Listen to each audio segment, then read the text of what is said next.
Time? Time? All right, we're working. Good morning, everyone. Good morning, Chief Bossellini, court dignitaries, academy staff, fellow officers, and our family and friends. Thank you for coming.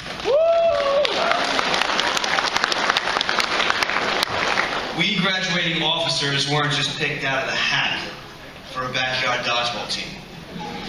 We had to wait years. We had to have our lives scrutinized. We had to have clean backgrounds, on paper at least, in order to even be considered to this career. Just to walk in the door of the academy meant you had to be a certain caliber of person. Look at how far we've made it. You have achieved something that not many people have. You are court officers. But we couldn't have done it alone. At this time, on behalf of the graduating officers, I would like to thank the fathers, the mothers, the brothers, the sisters, the husbands, the wives, the sons, the daughters, the extended family, the girlfriends, the boyfriends, and the best friends.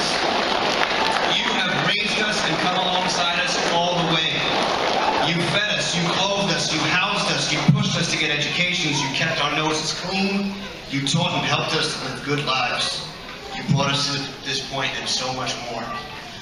And most importantly, you loved us, and we love you. Thank you.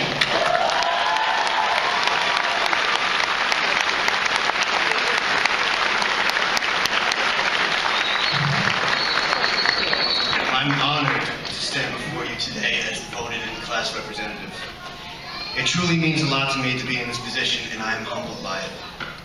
I did my best, during the academy to keep the attitude positive, support those I knew were in need, add a little humor, just a little bit, just a little bit, and have a little fun, right? We were put to the test, though. We felt the pain and more pain, and it wasn't pain put on slowly. It was pain! Like Captain Marvel.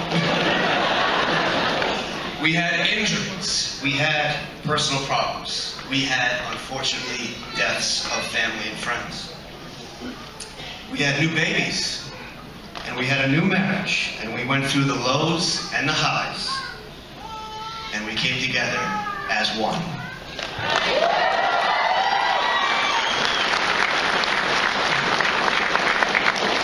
One of the things that the instructors were pushing us towards was stress.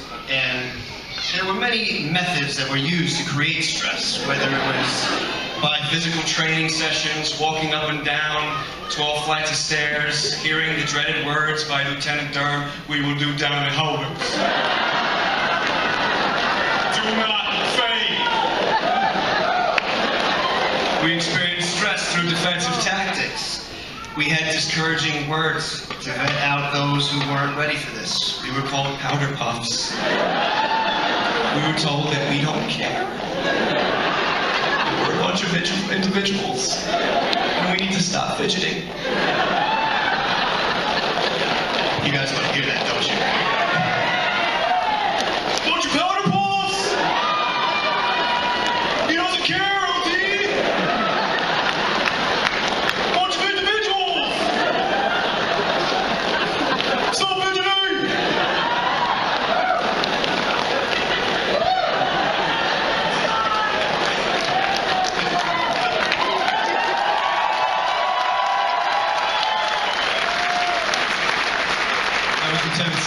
Salazar, for those of you that aren't initiated. We had stress through being OC sprayed, and some of us yelling, "Someone please help me!"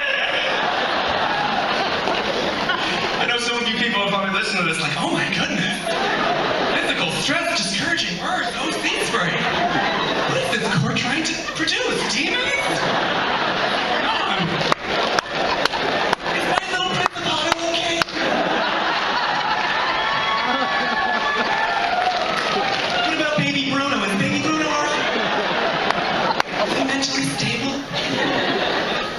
you little Principato and your baby Bruno, okay? Your mommies and your daddies don't need to call.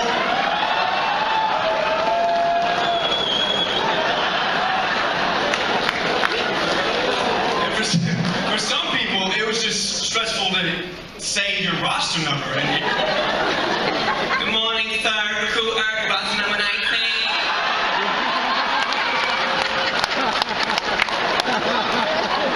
What, sir?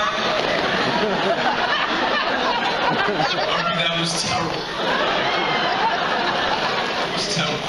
Arby, do it again. Go loud. I can't hear you. Good morning, sir. Recruit Earth, bus number 19. No. By the way, anybody that I impersonate, I ask them if I can impersonate. So don't be like, he's terrible, he's terrible. I asked them, so we're good. But to Irby's credit, she finally got it right. She did. 14 weeks of the academy, and she finally got it right last week. Right. Last week. And then there's the sweetheart Moriarty. Good morning, sir. Recruit Moriarty. Poster number 122. That was loud. On day one, it was. Good morning, sir.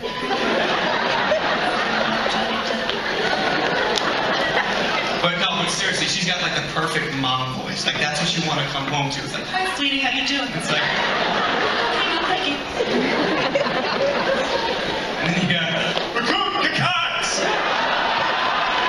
Bus number 112! By the way, it's 112, not 112. And my personal favorite, I gotta give you a backstory for this, from Mullen. Mullen, he's got the coolest voice. He sounds like he's from Boston. He's like, yo, man, you want to go to the Harvard bar? My car's outside. Oh, yeah? But when he sounds off, it's, good morning, son. Go Mount Hustler. Good morning. And I'm thinking, how did you go from, yeah, man, to, oh? Makes sense.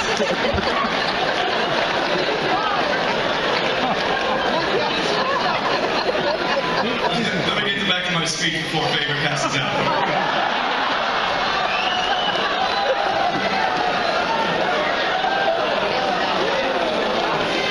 We went through some stress, but stress is necessary to fine-tuning life, just as tension is necessary to fine-tuning a guitar string.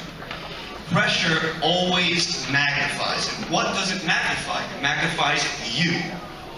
Stress, pressure, it reveals you for who you are deep inside.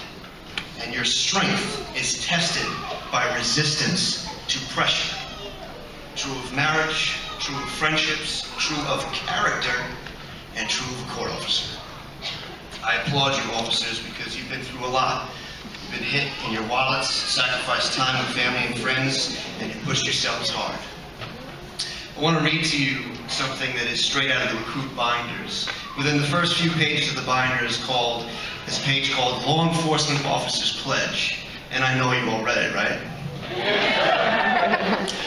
Right.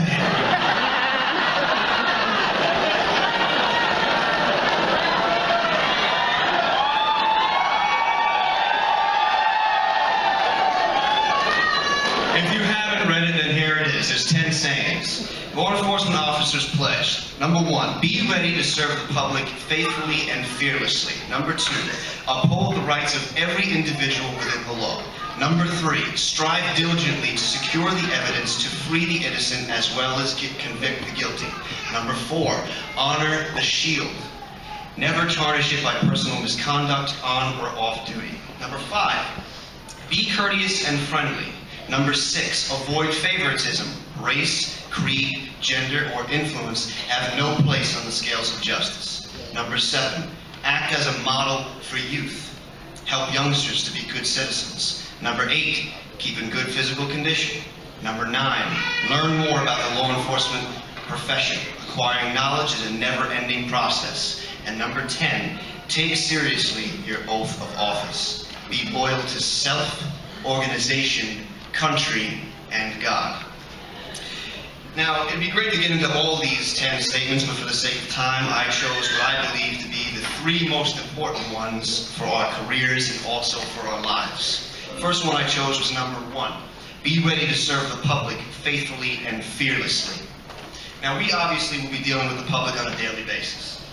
For the most part, everything will be mostly peaceful, and it's easy to serve the public when everything is peaceful. But there will come a time when stress, tension, and crisis will occur, whether big or small. We have trained for a crisis with scenarios where there are good guys and bad guys, and to be honest, that was a lot of fun.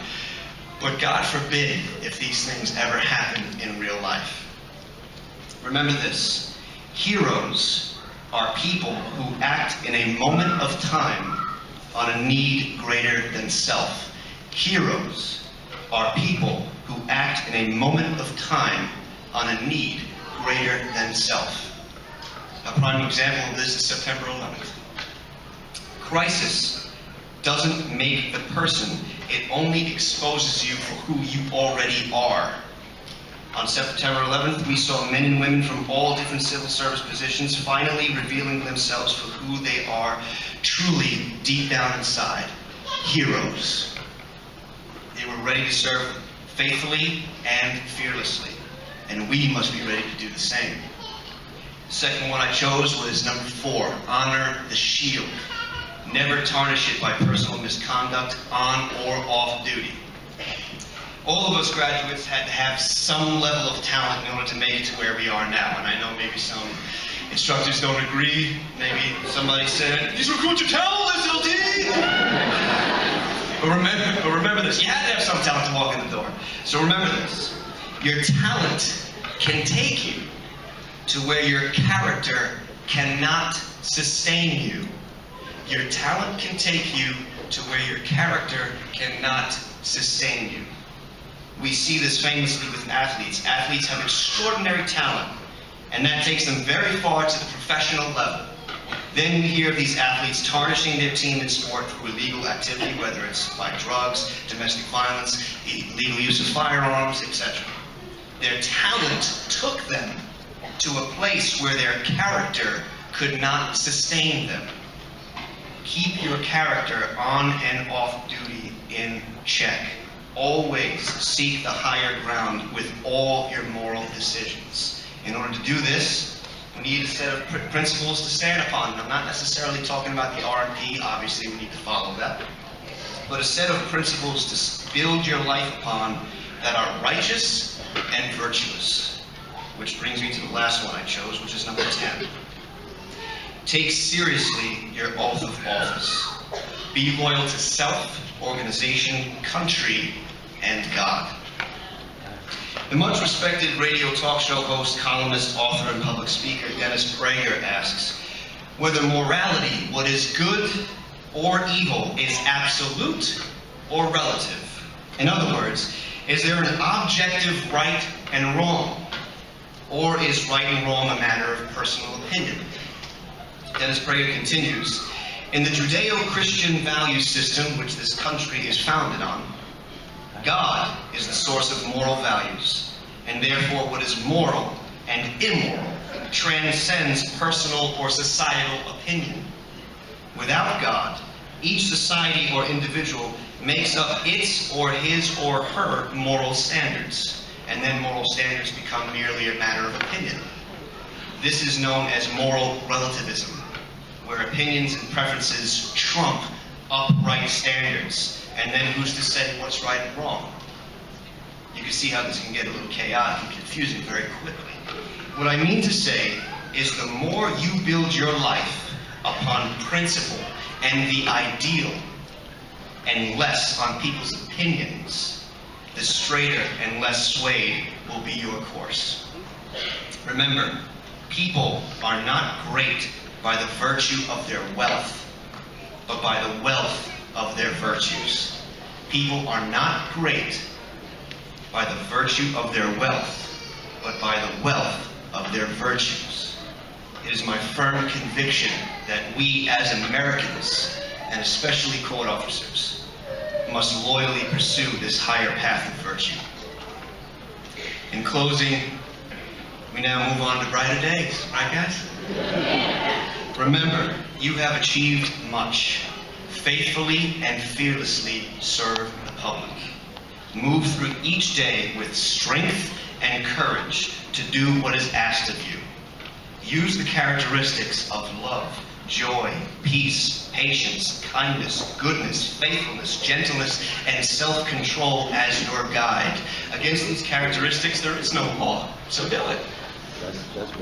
I'm convinced that if you do these things, and the moment of crisis comes, you will finally be revealed for the person that you have been building yourselves up to be. A hero. Court officers, what is your profession? Thank you.